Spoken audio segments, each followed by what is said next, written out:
Police station Attapur के मुख्तलिफ इलाकों में पुलिस की जानिब से गाड़ियों की तलाशी ली गई। इस दौरान अत्तापुर पुलिस हदूद में वाक़े चिंतलमेट, MM पहाड़ी, सुलेमान नगर 9 नंबर सिटवन एरिया में पुलिस की जानिब से खुसूसी चेकिंग की गई।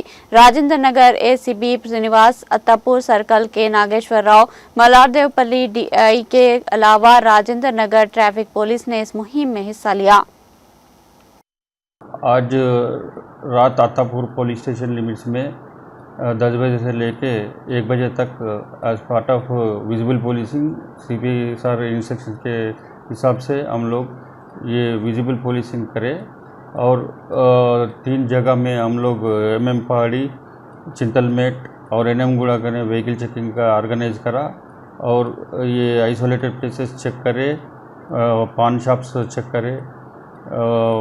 पूरे व्हीकल चेकिंग में एक 8 गाड़ी सीज करे, 2 ड्रंक एंड ड्राइव डाले उसमें से और 6 विदाउट ड्राइविंग लाइसेंस वाले गाड़ियाँ सीज करे और टोटल MV एक्ट फाइन 20,775 का रियलाइजेशन करे। पूरे मिला के टोटल 237 तक व्हीकल्स चेक करे हम लोग।